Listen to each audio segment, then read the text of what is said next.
पवन कुमार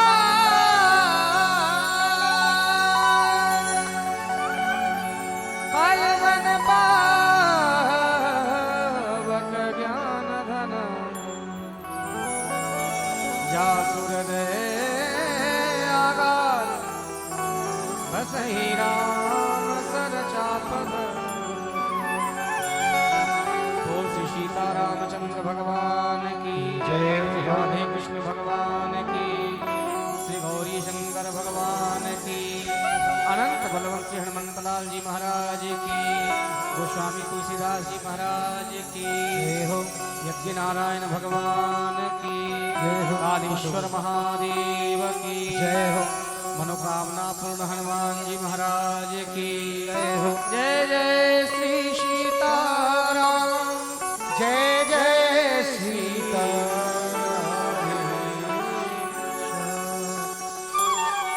परम मंगल में अकारण करुणा वर्णालय भक्त वांछा कल्पतरु राजा राजेंद्र राघवेंद्र सरकार की त्रिभुवन पावन यह कथा सुधा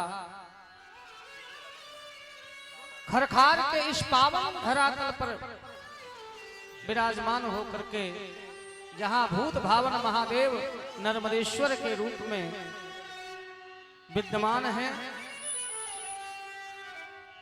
और एक हनुमान जी महाराज, इनके प्रतिष्ठा के पावन तत्वावधान में आयोजित यज्ञ के मध्य श्री राम कथा और श्री कृष्ण कथा का यह दुर्लभ संयोग आप सभी खरखार वासियों को मिल रहा है। देखिए, एक साथ जब राम और कृष्ण की गाथा हम श्रवण करते हैं तो राम कौन है, मनुष्य का जीवन कैसा हो वो राम जी से हमें सीखना चाहिए। राम विग्रहवान धर्म, राम की साधारण साक्षात धर्म के विग्रह है। कृष्ण कौन है जो सारे जगत का आकर्षण करे, वो कृष्ण है। पर यदि जीवन को धन्य करना है तो राम जी के चरित्रों को अपने जीवन में उतार लो। राम जी ने सब कुछ बन करके इस समाज को संदेश दिया। एक भाई कैसा हो, भाई के प्रति स्वभाव राम जी ने सिखाया। एक पुत्र का क्या धर्म है, राम जी ने सिखाया। एक पत्नी का क्या धर्म है, माता जगजननी जानकी जी ने सिखाया। देखिए, इन चरित्रों को यदि हम अपने जीवन में समाहित कर लें तभी ये मंगल भवन, ये हृदय भवन जो है हमारा, ये तभी मंगल भवन बनेगा जब इसमें से सारे अमंगल दूर होंगे। तो आइए आज की कथा में प्रवेश करें। दो चार बार कुछ अभी हम सबों ने बड़े धूमधाम से नंदोत्सव देवी जी की कथा में बड़े धूमधाम से मनाया। आइए आनंद लेते हुए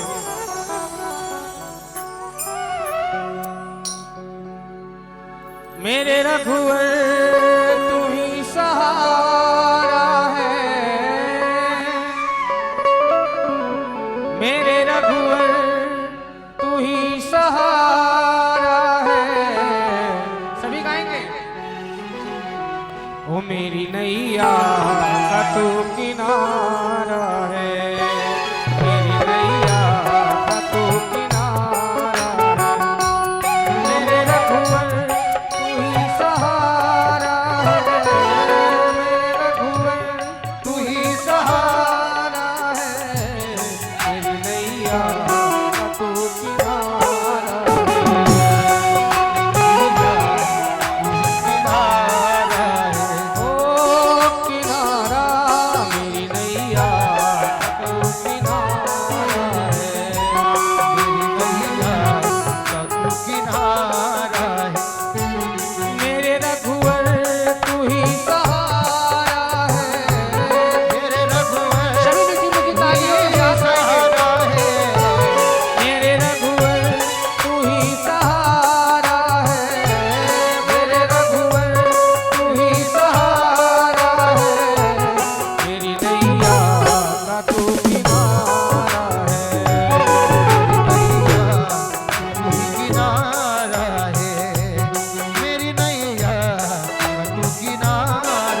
आएगा मेरे सावरा, ना होश न ख्याल है, ना होश न ख्याल है, ना होश न ख्याल है। मेरी नैया का तू किनारा है, मेरी नैया का तू किनारा है, ओ मेरी नैया का तू किनारा है, ओ मेरी नैया का तू किनारा है। मेरे रघुवर तू ही सहारा है, मेरे रघुवर तू ही सहारा है। मेरी नैया का तू किनारा है, मेरी नैया का तू किनारा। बोल भक्तवत्सल भगवान की जय हो। कल के बड़े ही सुंदर प्रसंगों में बड़ी ध्यान से श्रवण कथा करेंगे, क्योंकि एक तो समय भी बहुत कम मिलता है और उस अल्पकाल के समय में ही हमें राम और कृष्ण दोनों के चरित्रों को हमें श्रवण करना है। 2 दिन की कथा आज और कल की शेष रह गई है, उसके बाद तो हम सबों को अपने घर के रोज के काम में लगना है। और हम सब कल कथा में सती जी के चरित्र को श्रवण किए, वही पार्वती बनी और पार्वती जी जब बन करके नारद जी से पता चला कि पार्वती का वर ऐसा होगा जो भूत प्रेतों के साथ रहने वाला होगा, अमंगल भेष जटाजूट जोगी जोगी जटिल काम मना नगन मंगल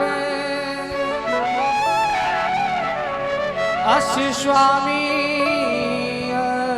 कह मिलही करी हस्त। तो कैसे मिलेंगे यदि इनका विवाह भोले बाबा के साथ हो जाता है? ध्यान से सुनेंगे माता, यदि पार्वती का विवाह शिव के साथ हो जाए तब तो इनके जो दोष हैं वो गुण में बदल जाएंगे, और वैसा कोई दूसरा भूत प्रेत से शादी हो जाए, विवाह हो जाए तो ठीक नहीं है, जिंदगी बर्बाद है। तो महाराज कुछ उपाय? तो नारद जी कहते हैं जो तप करे कुमारी तुम्हारी, जो जप करे कुमारी तुम्हारी, भावी में टेश कयूं त्रिपुरारी, जो तप करे कुमारी तुम्हारी, जो तप करे कुमारी तुम्हारी, जो तप करे कुमारी तुम्हारी, जो तप करे कुमारी कुमारी।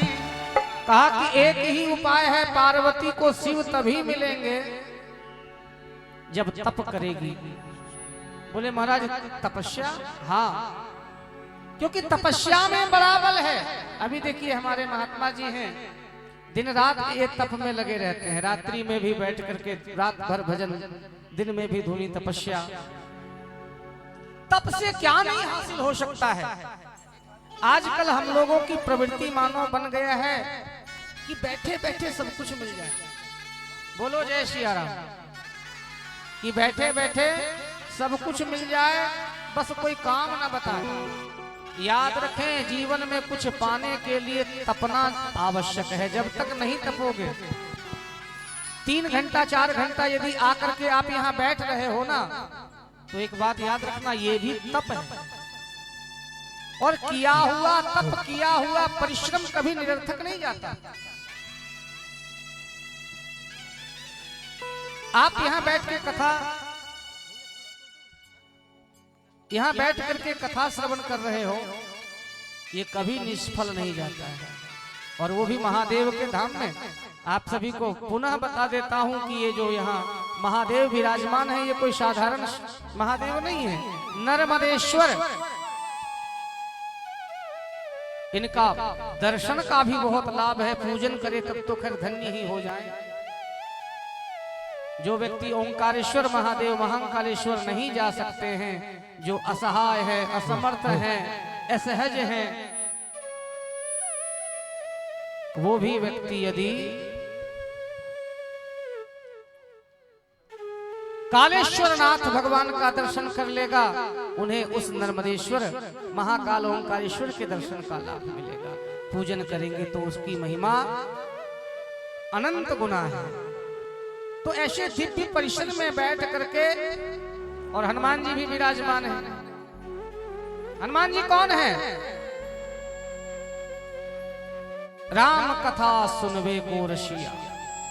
राम कथा के सबसे रसिक श्रोता कौन है? हनुमंत लाल जी महाराज। पार्वती जी ने इन्हीं महादेव के लिए तप किया, और ऐसा तप किया कि महाराज भोजन पानी इत्यादि सब कुछ त्याग करके, इसीलिए जिन कन्याओं का विवाह विलंब से होता है उन्हें शिव की आराधना के लिए बोला जाता है।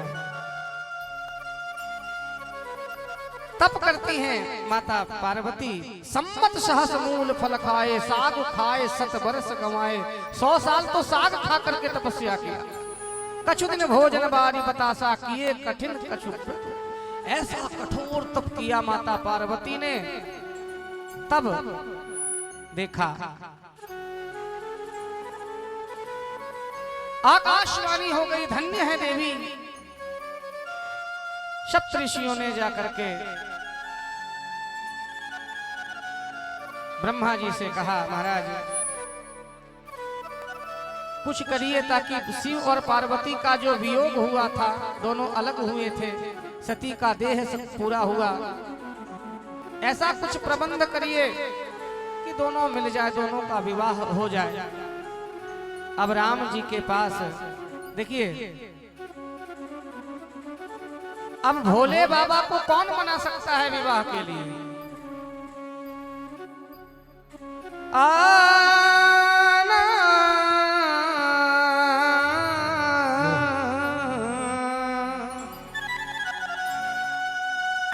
नेम प्रेम संकार कर देखा, नेम प्रेम संकार कर देखा, नेम प्रेम संकार कर देखा, नेम प्रेम संकार कर देखा, नेम प्रेम संकार। देखिए शिव जी पार्वती से अलग होकर के बौराहे बन करके घूमते हैं विरह में। क्यों?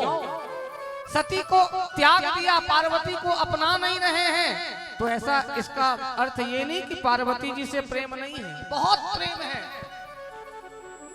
पर अविचल भगत इन्होंने मेरे स्वामी का अपराध किया।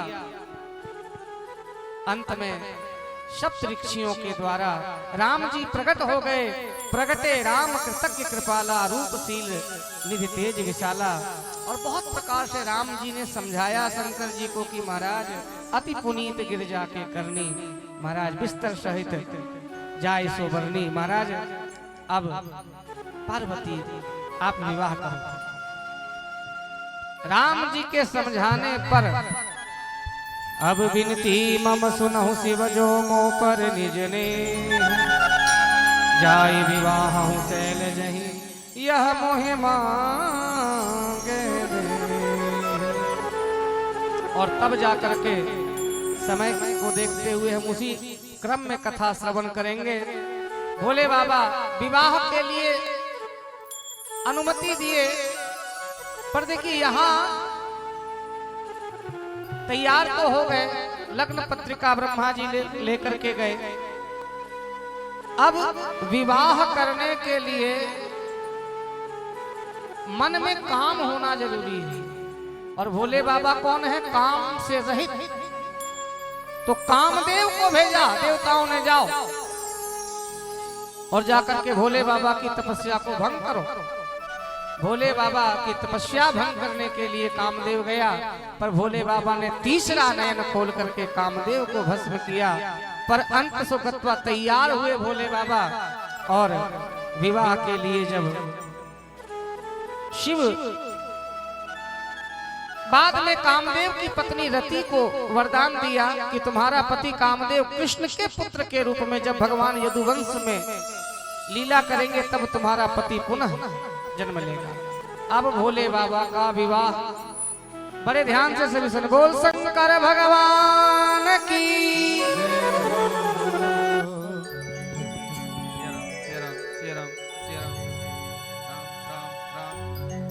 शिव ही शंभुगन करई सिंगारा। देखिए बड़े ध्यान से सुनना, भोले बाबा को किसी ने कहा कि चलिए अब तो विवाह फाइनल हो गया, आप दूल्हा बन जाइए। बोले हम तो तैयार हैं, चलो। बोले नहीं नहीं, दूल्हा बनने के लिए क्वालिटी चाहिए। कौन सी क्वालिटी?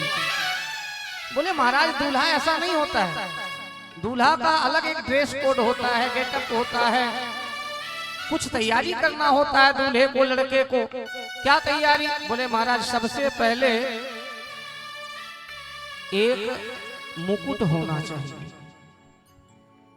मुकुट, जो पगड़ी अभी हमारी देवी जी को पहनाया गया और बरातियों को पहनाया जाता है। बोले दूल्हा का मुकुट, और कौन सा मुकुट? सोने का मुकुट। सोने का मुकुट? तो मेरे पास तो कुछ नहीं, मैं शमशान में रहता हूं, मेरे पास क्या है? तो बोले आपके मित्र जो हैं भगवान विष्णु हैं, कुबेर हैं, आप इनसे, आपके मंत्री हैं, आप इनसे उधार ले लीजिए, लेकर के। अरे भाई मांग के भी काम चलाया जाता है। भोले बाबा ने कहा ना, मांग करके विवाह करें ये शोभा नहीं देता। बोले तो महाराज क्या करोगे? मुकुट कहां से लाओगे? मुकुट तो चाहिए। बोले हमारा तो परमानेंट मुकुट है, मेरी जटा। जटा मुकुट यही मोर सवारा। बोले जटा का मुकुट क्यों बनाया? बोले देखो सोने का मुकुट पहनेंगे तो इसमें दो दोष है। एक तो जो सोना पहनता बड़ा अभिमान से तनता, देखो मैंने इतनी अंगूठी, इतना चैन, इतना सब कुछ पहना है। बोलो जय सिया राम। होता है ना, सोना के झुमका पहन ले, हार पहन ले, तो एक माताएं दूसरे को देख के बड़ी जलती है ना, अरे भैया ये ने तो नवलखा हार पहन रखा है।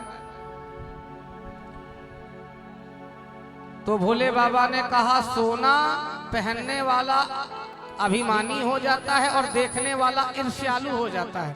ये दोनों दोष है, जो देखेगा उसको ईर्ष्या होगी। तो बोले हमारा वो ऐसा मुकुट है कि आपको जरूरत है आप अपनी बढ़ा लो, जिसको जरूरत है अपनी अपनी मुकुट बढ़ा लो, जटा। और जटा को भगवान ने बांधा। बोले मुकुट के ऊपर मोर पंख लगता है, तो मोर पंख किसका बनाया? जटा मुकुट अहि मोर सवारा, जटा मुकुट अहि मोर सवारा, जटा मुकुट अहि मोर सवारा। अहि मोर, एक सांप को जटा पर बिठा लिया। बोले इससे बढ़िया मोर कुछ होगा क्या? बोले और कुंडल कंकन पहिरे ब्याला। बोले कानों में कुंडल होना चाहिए, तो दो बिच्छू पकड़ के कान में टांग लिया, लटका लिया। अरे इससे बढ़िया कुंडल क्या हो सकता है? तन विभूति पटके हरि छाला, तन विभूति पटके हरि छाला, तन विभूति पटके हरि छाला। अब सुनिए, भोले बाबा को कहा महाराज जो दूल्हा होता है उस शेरवानी तो पहनता है, कम से कम बढ़िया कपड़ा पहनता है।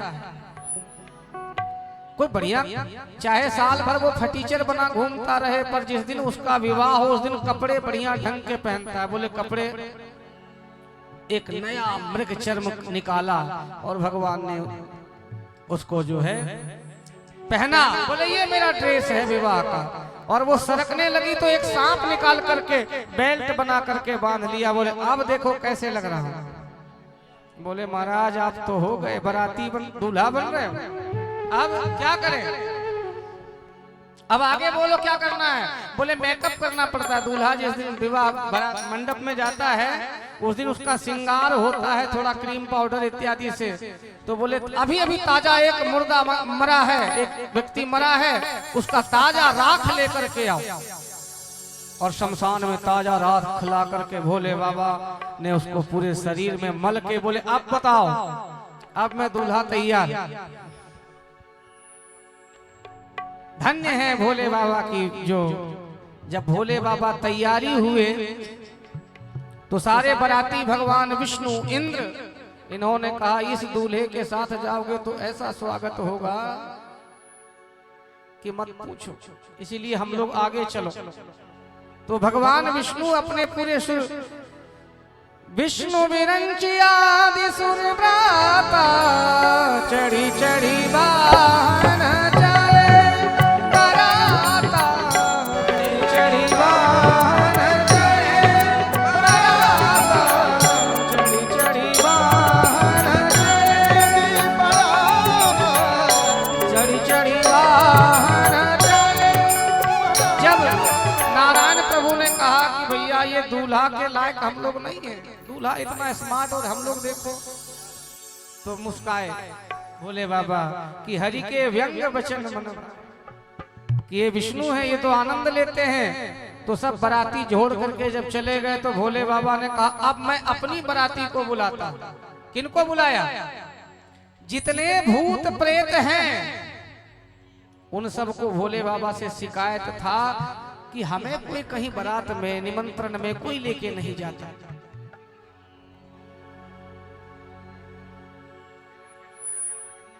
कि हमें कोई बाराती में नहीं लेके जाता, कोई निमंत्रण नहीं देता, कोई भोजन के लिए नहीं बुलाता। तो सभी भूत प्रेतों को भोले बाबा ने ये वचन दिया था कि जब मैं शादी करूंगा, जब मैं विवाह करूंगा तो मैं अपनी बारात में तुम सबको ले जाऊंगा। डमरू बजाया है महादेव ने, है शमशान के जितने भी भूत प्रेत पिशाच गंधर्व सब आ जाओ। और भैया भोले बाबा की बराती कैसी है? भूतों की लेके टोली चले हैं ससुरा, शिव भोले जी दिगंबर हो बैल पे सवार। अरे हाँ सज रहे रे, एक भाव को देखते हैं। निराले दूल्हे में मध्य वाले दूल्हे में सज रहे, अरे हाँ सज रहे, अरे सज रहे भोले बाबा निराले दूल्हे में, सज रहे भोले बाबा निराले दूल्हे में, सज रहे भोले बाबा निराले दूल्हे में। सेवा करते हुए भूतों की लेके टोली चले हैं ससुरा, भूतों की लेके टोली चले हैं ससुरा। श्री भोले जी दिगंबर हो बैल पे सवार, श्री भोले जी दिगंबर, श्री भोले जी दिगंबर, हाँ श्री भोले जी दिगंबर हो बैल पे सवार। सज रहे बाबा निराले दूल्हे, सज रहे भोले बाबा निराले दूल्हे में, सज रहे भोले बाबा निराले दूल्हे में।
के सजी रहे भोले बाबा निराले दूल्हे,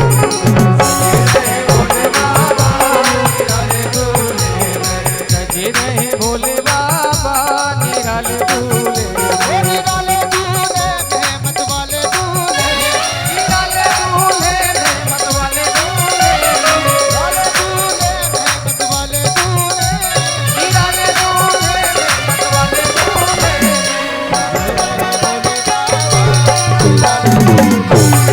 सजे रहे भोले बाबा निराले दूल्हे, भोले बाबा निराले दूल्हे। बोल शंकर भगवान की। अब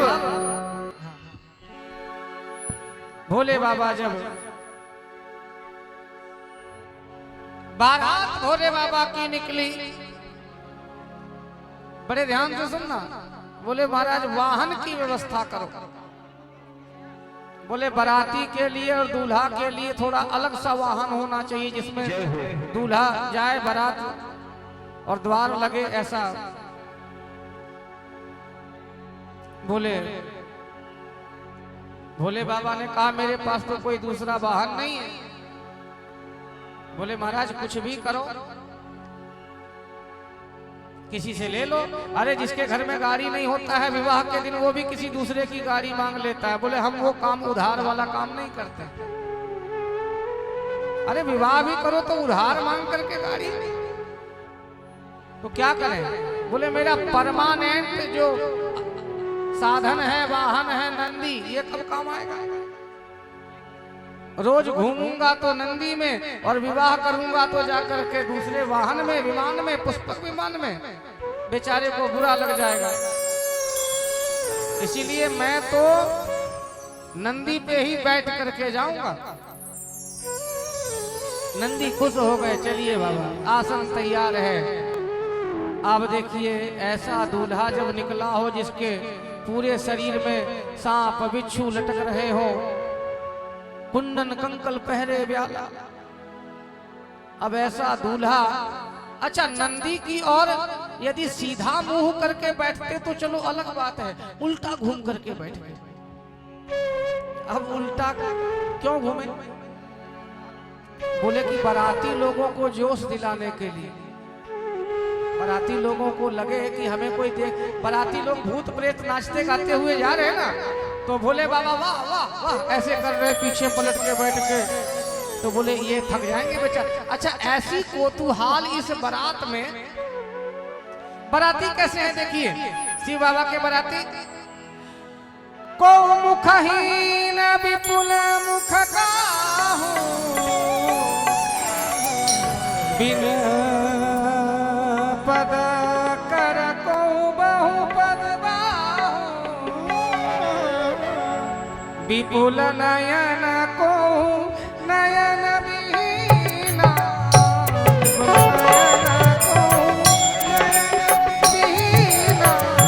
विपुल नयन को। देखिए जो भगवान भोले बाबा के भूत प्रेत बरात हैं, किसी बराती का मुंह नहीं है और शरीर शरीर चल रहा है। किसी बराती के आंख हैं तो 7, पूरे चेहरे में आंख ही आंख है। किसी बराती के कोई मुखहीन, किसी के 4-4 5-5 मुख लगे हैं, कोई मुखहीन विपुल मुख का हो। अब ये बराती जब निकली, जब ऐसा बारात निकलेगा तो इस आसानी से कैसे बारात लग जाए, पहुंच जाए। बोले बारात जब जाए तो रास्ते में बार बार कोतूहल, थोड़ी दूर बारात गई, बोले रुको गाड़ी रोको, क्या बात है? जाम लग गया। जाम? कौन सा जाम लग गया? बोले एक बाराती जो है वो बरगद के ऊपर लटक गया है, उसको छुड़ाओ। इतना लंबा है, इतना उसका शरीर है कि वो छूट ही नहीं पा रहा। फिर आगे चला, बोले रुको क्या हुआ?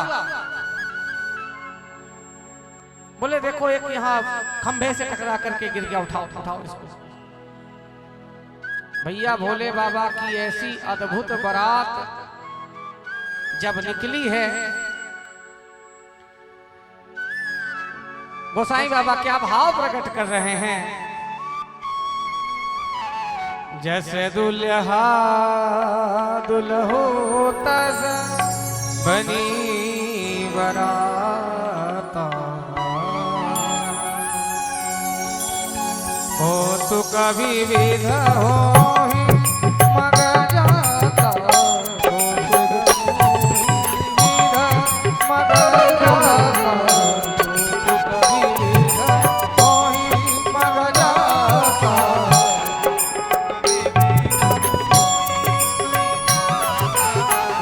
ऐसा कौतूहल पूरे रास्ते में हुआ। अब देखिए जब बाराती पहुंची है तो बाराती का स्वागत के लिए सब लोग द्वाराचार के लिए खड़े हैं। जितने गांव की स्त्रियां हैं सज धज के परछन करने के लिए। भैया झुन्नू जी कैसे परछन कर रहे हैं भोले बाबा के परछन में जो प्रतीक्षा कर रही हैं। और भैया थोड़ा सा इनका तो परछन के लिए खड़ी हैं सारी जो नगर निवासी, नगर की नारी, बच्चे बाराती देखने के लिए सब खड़े हैं कि बाराती आ रहा है, बाराती आ रहा है। अब देखिए सबसे पहले बारात में भगवान इंद्र आगे खड़े थे। देवताओं के राजा इंद्र आगे खड़े। जब इंद्र को आता हुआ देखा, इंद्र इतने सुंदर, तो इंद्र को देख करके लोगों को लगा यही दूल्हा होगा। पूछा क्यों, दूल्हा आप ही हैं? बोले नहीं नहीं, हम तो दूल्हा के नौकर चाकर। लोगों को लगा दूल्हा का नौकर चाकर ऐसा, तो दूल्हा कैसा होगा? दूल्हा तो बड़ा सुंदर होगा। बोले हाँ अभी पता चलेगा। आ रहे पीछे दूल्हा जो, वो भी पीछे पीछे। अब जैसे इंद्र निकले वैसे कुबेर खजांची वो भी ऐसे तेज में, हेलो हेलो, इतना दिव्य तेज, हेलो। कुबेर को जब देखा सोचा कि ये पक्का दूल्हा होगा। बोले दूल्हा आप दूल्हा हैं? बोले नहीं नहीं, हम दूल्हा के मैनेजर हैं, हम हिसाब किताब का काम रखते हैं। तो लोगों ने अंदाज लगाया दूल्हा का नौकर चाकर इतना बढ़िया, मैनेजर इतना बढ़िया, तो दूल्हा तो बिल्कुल सबसे हटके ही होगा। और वैसे भी होता है कि सभी बारातियों में दूल्हा थोड़ा अलग सुंदर होता है, बढ़िया दिखता है। तो अब पीछे से भगवान नारायण विष्णु, अरे क्या कहें इनकी छटा, वो जब बैठ करके अपने वाहन में, तो बारातियों को, अब गांव वालों को पक्का ये लगा, नगर निवासियों को, कि दूल्हा यही है, इसके अलावा कोई नहीं हो सकता, इतना सुंदर। बोले अच्छा तो आप दूल्हा हैं? बोले ना, मैं दूल्हा का दोस्त, मैं दूल्हा का मित्र। बोले दूल्हा का मित्र इतना सुंदर? बोले दूल्हा, बोले अभी अभी पता चले, पीछे पीछे हैं। अब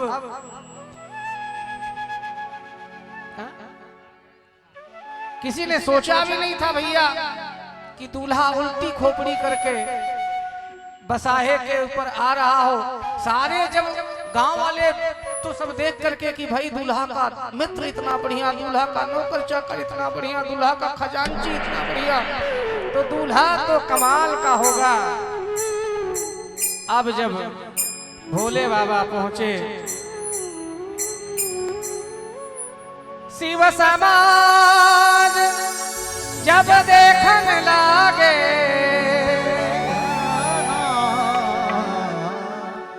बिडरी चले वाहन सब भागे, बिडरी चले वाहन सब भागे, बिडरी चले वाहन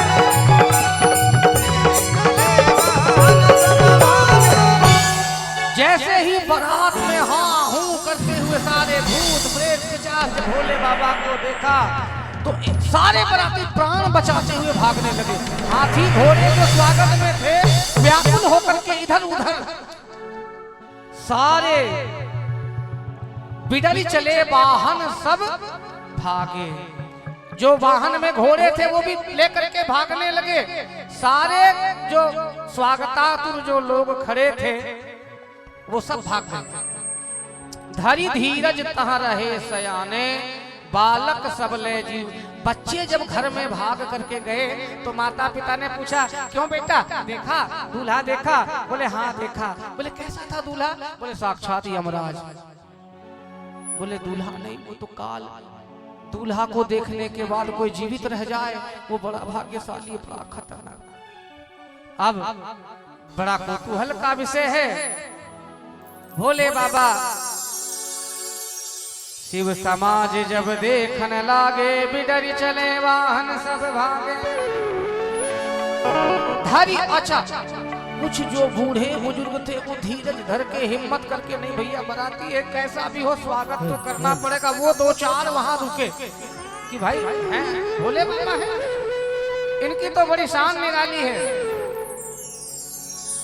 अब यहाँ एक कहते हैं, जो जियत रही बरात देखत, पुण्य बढ़ते ही कर सही। जो जियत रही बरात, बोले भैया, बोले जो बारात देखने के बाद भी जिंदा रह जाए वो बड़ा भाग्यशाली, ऐसा बारात है। बोले अब सासू माँ परछन के लिए निकली हैं। परछन के लिए मैना शुभ आरती सवारी।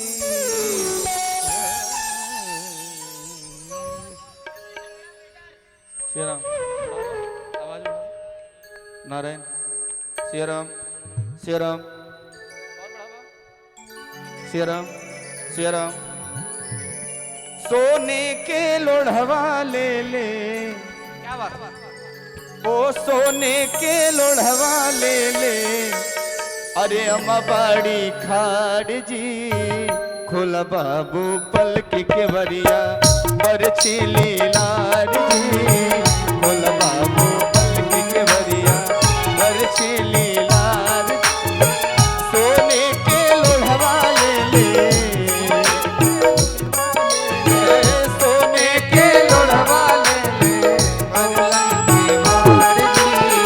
खोला बाबू पलक के बरिया, बरछी लीलार जी,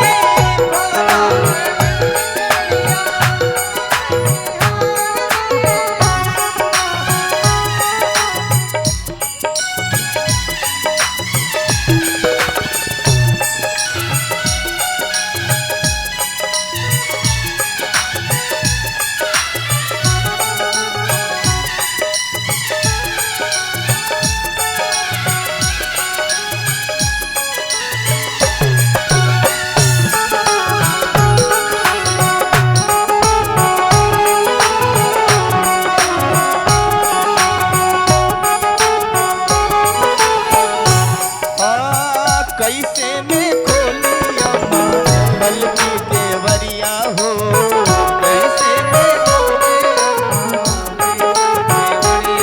हो, कैसे में खोली अम्मा पलकी के बरिया हो, कैसे में खोली अम्मा पलकी के बरिया हो। और जागे बैठल बाड़े सासू जी के दिया हो, और जागे बैठल बाड़े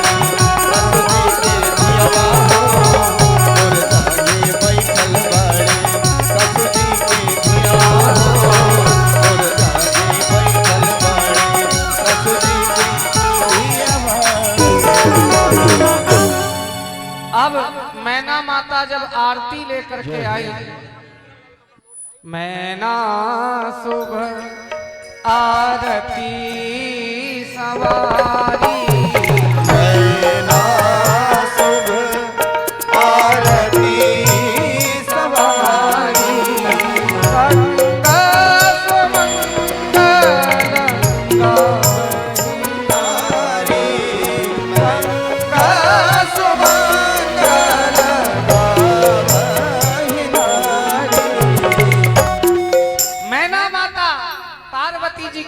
सोने की थाल में आरती सजा करके लाई है। कंचन थार सोहबर पानी, पर छन चले हर्ष हर्षानी। बिकट भेष रूप ही जब देखा, बिकट भेष रूप ही जब देखा, अबलन तोरा भय भय विदेशा, भय भय विदेशा। भाग्य भवन बैठी अति त्रासा, भाग्य भवन बैठी अति त्रासा। गए महस जहाँ जनवासा। मैना जी ने जब भोले बाबा की आरती घुमाते घुमाते चेहरे पे लाया, वैसे माथे का जो नाग है वो आग को देख करके, दीपक की आरती को देख के डरा और जब फुटकार मारा कि मैना मैया ने सोने की थाल भोले बाबा के ऊपर मार करके और भाग गई। ये कहाँ फंस गया, दूल्हा को देख करके। भोले बाबा ने सोचा कि ये मेरे ससुराल का कोई नेग होगा कि सास आते ही थाली फेंक के मारती हो। तो सोने का थाली था, उठा के झोला में भर लिया कि ऐसा कोई विधि विधान होगा, हर जगह का अलग।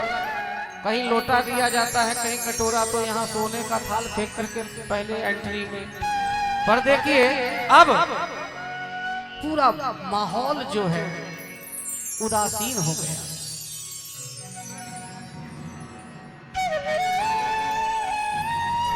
क्या जब दूल्हे को देखा दुखी हो गई मैना कि मेरी बेटी पार्वती गौरी ऐसा किस बौराहे वर के लिए तपस्या किया मेरी बेटी ने। नारद करे मैं का बिगाड़ा, भवन मोर जिन बसत उजाड़ा। नारद कर मैं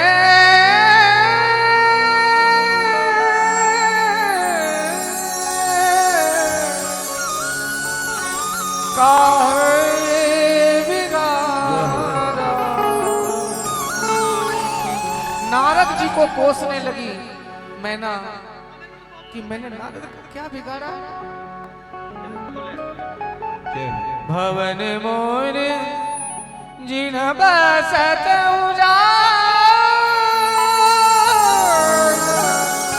उजाड़ा, नारद की बातों में आकर के मेरी पार्वती तपस्या जाकर के की इस बौराहे वर के लिए दुखी हो जाती है। आखिर कोई भी माँ अपनी बेटी के लिए, देखिए माँ को, माता जो होती है वो अपने बेटी के लिए सुंदर वर ढूंढती है और पिता अच्छा खानदान ढूंढता है कि खानदान बढ़िया हो। बाराती भोजन ढूंढता है कि भैया दूल्हा कैसा हो, दुल्हन कैसा, कोई भोजन बढ़िया हो और दूल्हा दुल्हन बढ़िया है। माता ने जब दामाद को देखा, नारद कर मैं काह बिगाड़ा, भवन मोर जिन बसत कोसने लगी। उसी वक्त ते ही अवसर नारद सहित अरु ऋषि सप्त समय समाचार सुनी, तुहि नगरी गवने तुरत निके। तुरंत वहां नारद जी को लेके सप्त ऋषि प्रकट हो गए और समझा दिया कि देखो हे माता, ये भोले बाबा साक्षात महादेव हैं और ये जो आपकी बेटी है ना, ये कोई साधारण आपकी बेटी नहीं है। तब नारद सब ही समझावा, पूरब कथा प्रसंग सुनावा कि ये कोई आपकी बेटी पार्वती पूर्व जन्म में ये सती थी, ये तो जन्म जन्म से शिव की वामांगा है, ये शिव प्रिया है। सुनि नारद के वचन तब सब कर मिटा विषाद, क्षण महु व्यापयु सकलपुर घर घर यह संवाद। आनंद में परिणित हो गया यह कि चलो भोले बाबा और भोले बाबा का विवाह बड़े धूमधाम से हुआ। अब जब विवाह हो गया, पानी ग्रहण जब कीन महेशा, पानी ग्रहण जब कीन महेशा, हर से तब सकल सुरेशा, हर से तब सकल सुरेशा, हर गिरिजा कर भयउ विवाहो, हर गिरिजा कर भयउ विवाहो, सकल भुवन भरिया जाहु, सकल भुवन भरिया जाहु।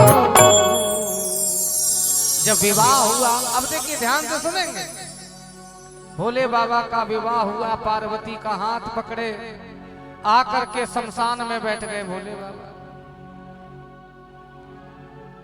पार्वती जी ने कहा चलो बाबा घर। बोले घर तो आ गए देवी। बोले कौन सा घर?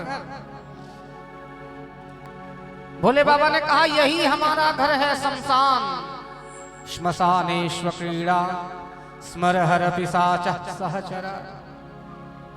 पार्वती जी ने कहा ये आपका घर है? बोले हाँ मैं शमशान निवासी हूं देवी, यही तुम्हारा घर है। बोले नहीं, बहाना नहीं चलेगा, अभी तक आप अकेले थे तो कहीं भी रहते थे। भोले बाबा ने कहा देवी सबको एक दिन अपना घर छोड़ना पड़ता है और मेरे घर में ही आना पड़ता है। बोलो जय सिया राम। सबको एक दिन अपना घर छोड़ करके हमारे घर में ही आना। अच्छा एक बात बताइए, हम इतने रिश्ते नाते निभाते हैं, ये मेरा चाचा, ये मेरे भैया, ये मेरे खास, ये मेरे अपने, ये मेरे पराए, इतने रिश्ते नाते जोड़ करके रखते हैं, पर याद रखो जिस दिन किसी की मृत्यु होती है कितने लोगों को दुख होता है, जो दिल से दुख होता है। बताओ, एक व्यक्ति के चले जाने के बाद यदि देखा जाए तो हमारे जीवन में 6-7 लोग ही ऐसे होते हैं जिनको हमारे न रहने का बहुत दुख होता है। आप गिनती कर लो जो बिल्कुल जो खास होंगे, बाकी दुनिया को फर्क नहीं पड़ता। यहाँ तक कि आपके अंतिम यात्रा में भी जाएंगे तो बहाने ढूंढेंगे, और बारिश हो गई तो हो सकता है वो जाना भी कैंसिल कर दे। तो हमारे रहने ना रहने का फर्क केवल 2-4 लोगों के लिए, 2-4 लोगों को ही पड़ता है, और पूरा जीवन हम ऐसे बिता देते हैं कि जमाना क्या कहेगा, जमाना क्या कहेगा, जमाने को दिखाना है। अरे किस जमाने को दिखाना है जो जमाना कभी तुम्हारा था ही नहीं, जो जमाना कभी हमारा है नहीं। हम उसी झूठी शान को दिखाने के लिए इसको दिखाना है, उसको दिखाना है। भैया कुछ नहीं, किसी को दिखा के कुछ नहीं करोगे। एक चवन्नी भी मरने के बाद लेकर के नहीं जाओ। तूने जो कमाया है, तूने जो कमाया है,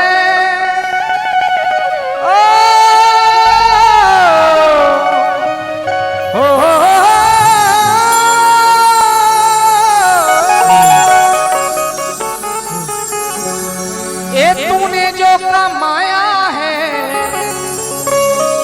कोई दूसरा ही गाएगा। सभी गाएंगे। खाली हाथ आया है, खाली हाथ आया है, खाली हाथ आएगा, खाली हाथ आया है, खाली हाथ जाएगा।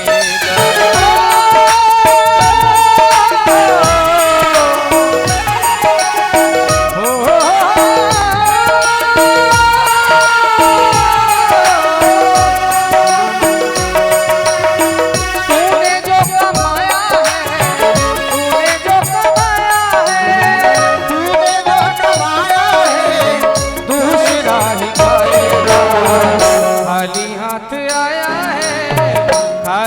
हाथ जाए।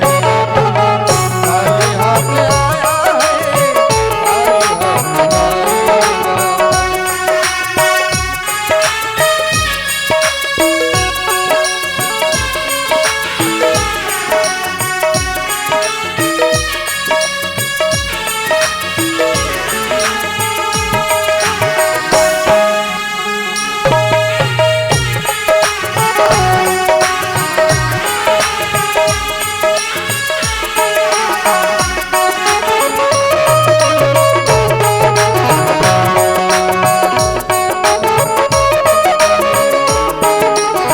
याद रखें, जब तक हमारे पास धन दौलत संपदा होता है, दुनिया हमारे पीछे घूमती है। जब तक ये दौलत है, तब तक ये शोहरत है। जब तक ये दौलत है, तब तक ये शोहरत है। जब तक ये दौलत है, तब तक ये शोहरत है। जब तक ये दौलत है, तब तक ये शोहरत है। बाद मरने के सब यही छूट जाए। तूने जो कमाया है,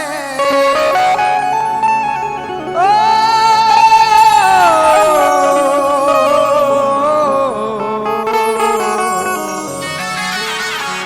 मरने के बाद एक चवन्नी भी साथ में नहीं जाता, याद रखना।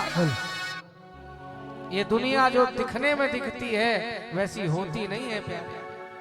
दुनिया दिखती है कि ये बड़े खास, ये बड़े खास, ये हमारे अपने, ये हमारे। मौका मिले तो कोई नहीं छोड़ेगा। बोलो जय सिया राम। जय सिया राम।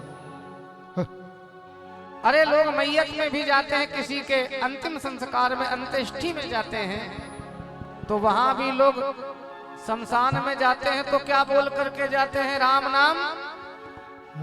बोलो एक बार, राम नाम। ये मरने के बाद ही नहीं बोला जाता है, ये पूरा जीवन बोलना चाहिए। राम नाम तो सत्य है। ये कहते हुए जाने के बाद भी लोग रुपये को लूट रहे होते हैं। अब सोच के देखो, राम नाम सत्य है, बाकी सारा फिर भी लोग माया के पीछे दौड़ते हैं। और माया से जो बच गया, हम सब माया के खिलौने में ही तो खेलते हैं। पार्वती जी को समझाया भोले बाबा ने, घर मकान दुकान के चक्कर में मत रहो, ये शमशान है, यही हमारा परमानेंट घर है, इससे बढ़िया मकान कहीं नहीं मिलेगा। देवी पार्वती जी ने कहा, प्रभु अब तक आप अकेले थे, तू चल गया, अब आप विवाहित हो, अब घर मुझे चाहिए, बनवा के दो। भोले बाबा ने कहा चलो कोशिश करते हैं।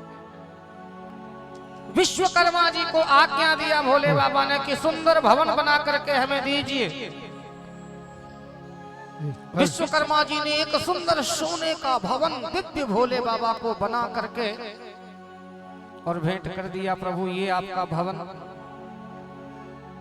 पार्वती जी ने कहा, प्रभु इतना सुंदर मकान बना, इतना सुंदर घर बना, तो इसका गृह प्रवेश कोई अच्छे विद्वान ब्राह्मण से होना चाहिए, तभी अच्छा रहेगा। भोले बाबा ने कहा, विद्वान में अभी मेरे चेला रावण से बड़ा विद्वान कोई नहीं है। रावण को आचार्य बना करके बुलाया कि चलो महाराज, पंडित जी गृह प्रवेश करवाओ। रावण आया भोले बाबा का गृह प्रवेश करवाने के लिए, और रावण बहुत विद्वान था। ऐसे ऐसे रावण के द्वारा रचित ऐसी ऐसी स्तुतियां हैं जिसको सुनोगे तो आपके रोंगटे खड़े हो जाएंगे। शिव तांडव स्तोत्र रावण के द्वारा गाई गई है। कैसी अद्भुत रचना और कैसा विद्वान था रावण। रावण की संहिता भी है, इसमें मंत्रों का ऐसा रचना। रावण के पूजा को देख करके ऐसे ऐसे दिव्य मंत्रों से गृह प्रवेश कराने लगा। भोले बाबा गदगद हो गए मंत्रोच्चारण सुन करके। वाह पंडित जी, आपने मन खुश कर दिया, हो गया गृह प्रवेश। अब रावण ने कहा, संकल्प दीजिए, दक्षिणा दीजिए। ठीक है, ले लो। क्या चाहिए? तो पूरा पहले हाथ में जल लीजिए, हाथ में जल लिया, पूरा संकल्प पढ़ने के बाद बोला दक्षिणा में मुझे यही घर चाहिए, दक्षिणा संकल्प में मुझे यही घर दे दो। भोले बाबा ने कहा वाह चेले, गुरु से भी आगे निकल गए। तुरंत घर की चाबी रावण को संकल्प में दिया। वो घर जो रावण की सोने की लंका है वो भोले बाबा के द्वारा दक्षिणा में दिया हुआ है। बोल शंकर भगवान की, वही रावण की लंका। अब भोले बाबा ने कहा देखा देवी, अब तुमने देखा कि ये जमाना बड़ा स्वार्थी है। अपना तो वही घर है जो घर में हर किसी को लौट करके आना है, उसी घर में सबको जाना है। इस प्रकार शिव जी के चरित्रों को यहाँ पे वर्णन किया है। और पूछे हूँ रघुपति कथा प्रसंगा, यहाँ पर पार्वती को धन्यवाद दे रहे हैं। धन्य धन्य गिरिराज कुमारी, धन्य धन्य गिरिराज कुमारी, तुम समान नहीं कोई पुकारी, तुम समान नहीं कोई पुकारी। पूछे हूँ रघुपति कथा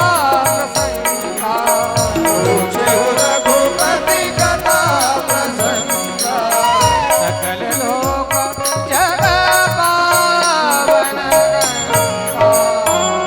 देखिए अब पार्वती जी जब सती से पार्वती हो गई तो फिर से राम कथा जानने का इच्छा हुआ, पर अब मन में शंका नहीं, अब जिज्ञासा। तो भोले बाबा भी बताने लगे देखो राम जी के जन्म का अवतार का कोई एक कारण नहीं है। भगवान के राम कथा सुंदर करतारी, करतारी संशय विहत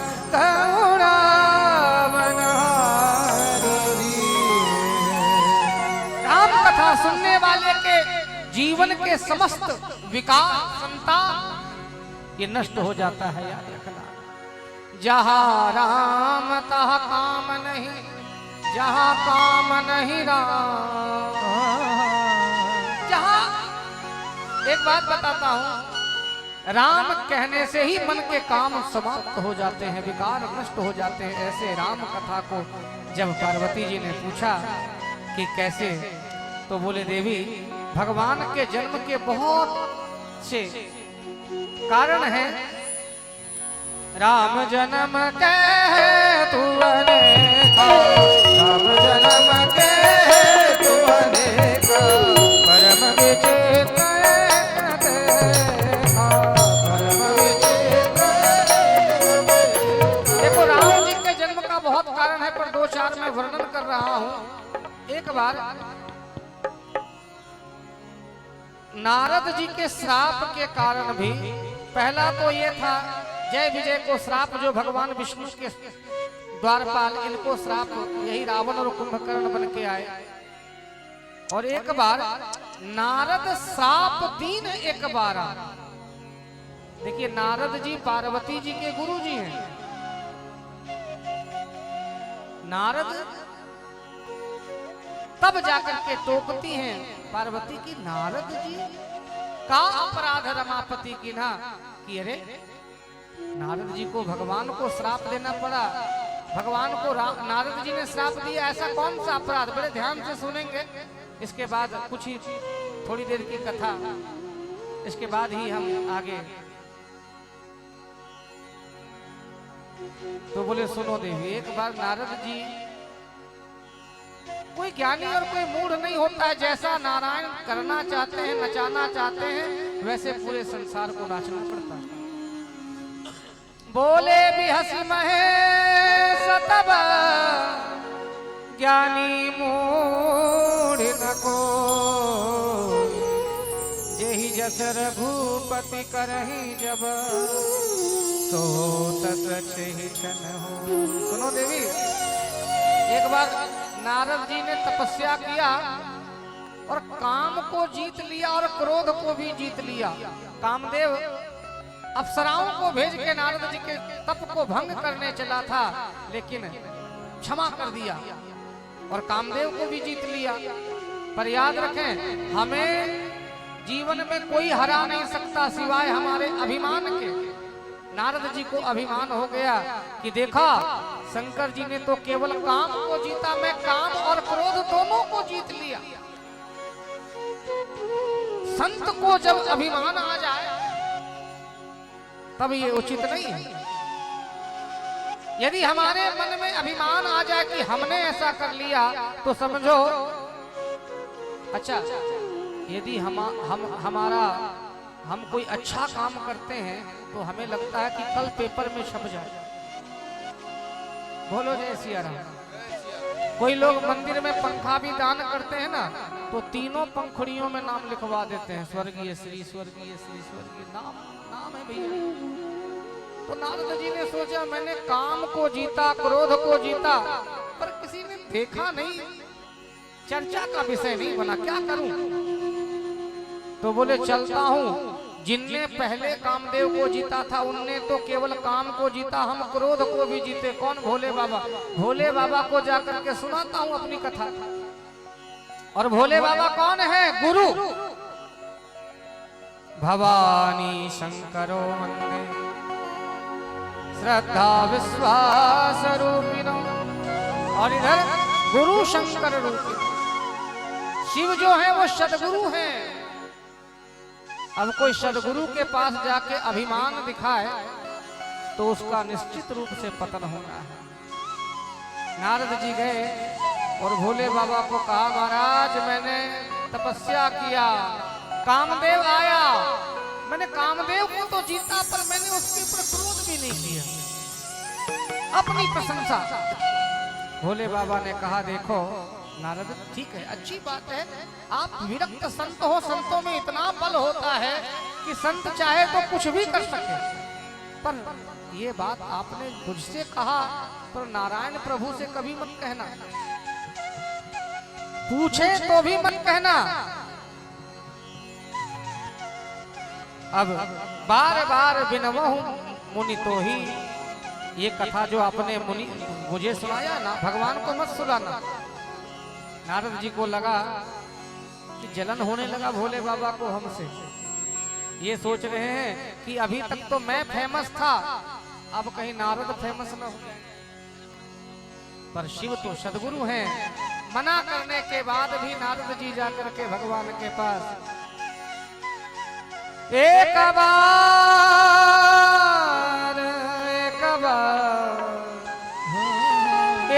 बार करतल भर वीणा, हरि गुण गान कबीरा, हरि गुण गान कबीरा। देखिए, नारद जी रुक करके गए। यदि कोई व्यक्ति आपके पास रोज आए और फिर बहुत दिन ना आए और फिर अचानक आ जाए तो आप पूछोगे, क्यों भैया इतने दिन के बाद कैसे आए? नारद जी ने सोचा था बस भगवान पूछें और मैं बताऊं, और भगवान ने जैसे पूछा, नारद बहुते दिनन कीन मुनि दया। अरे महाराज, आप बहुत दिन के बाद दया किए, कहाँ थे? तब नारद जी ने सारा कह दिया। महाराज, नारद कहे सभित अभिमान, मैंने महाराज कामदेव और को भी जीत लिया, काम को भी जीत लिया, क्रोध को भी जीत लिया। अब भगवान समझ गए कि नारद के अंदर अभिमान पलने लगा। देखिए, डॉक्टर के पास जब हम इलाज करने के लिए जाते हैं, कोई फोड़ा निकल जाए तो डॉक्टर देखता है कि ये फोड़ा क्या दवा से ठीक हो जाएगा, दवा से ठीक हो जाएगा तो दे देता है। और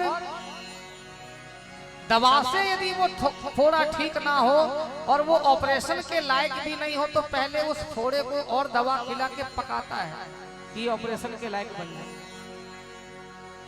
तो थोड़ा तो नारद जी को हुआ था, भोले बाबा ने दवा भी दिया कि मत कहना भगवान से, पर उस दवा को खाया नहीं नारद ने, और जाकर के भगवान को कहा। भगवान ने सोचा कि नारद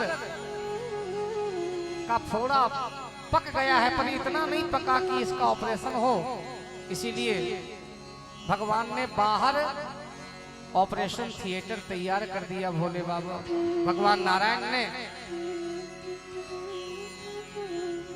और एक ऐसा माया की नगरी भगवान ने बना दिया, जहां का राजा शील निधि, जिसकी बेटी विश्व मोहिनी इतनी सुंदर,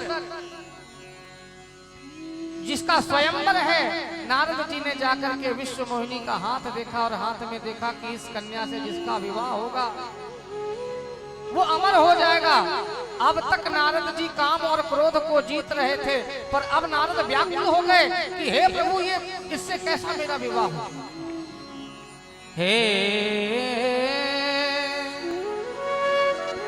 विश्व मोहिनी तासु कुमारी श्री विमोह जिस रूप निहारी। अब क्या करूं मैं, इतने कम समय में मैं इससे विवाह करने के लिए तपस्या भी नहीं कर सकता हूँ, इसलिए भगवान ही मेरी मदद करें। भगवान के पास निकले और रास्ते में भगवान प्रकट हो गए। कहो नारद, अरे प्रभु आप अपना रूप हमें दे दीजिए। आपन रूप दे हो प्रभु मोही, आप अपना रूप। अब भगवान ये नहीं कहा कि आप इसी रूप को दे दीजिए, तो भगवान का एक रूप बंदर का भी है। तो नारद जी ने सुंदर बनाने को कहा और भगवान ने नारद जी को बंदर बना दिया। और जब बंदर बना दिया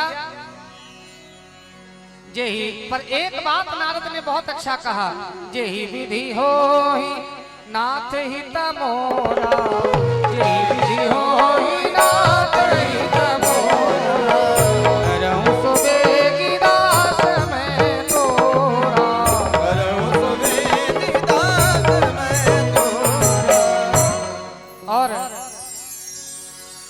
इस प्रकार नारद जी के विवाह विश्व मोहिनी की चर्चा हम कल के कथा प्रसंग में, और जो शेष कथा है वो कल के कथा प्रसंग में श्रवण करेंगे। आइए एक सुंदर सा भाव भजन, उसके बाद माता भगवती के दिव्य झांकी स्वरूप का हम सब दर्शन करेंगे।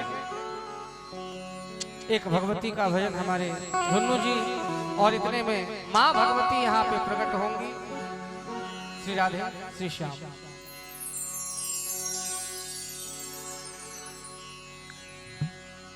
श्री राम। हल हल भैया मॉनिटर में आवाज बढ़ा, मॉनिटर में हम दोनों का। हल हल भैया मॉनिटर में बढ़ाओ, मॉनिटर में। हेलो हल, आप इनका ही बढ़ाओ प्रेशर।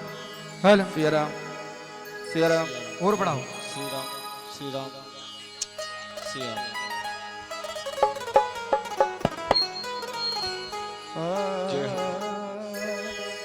और बढ़ाओ हल।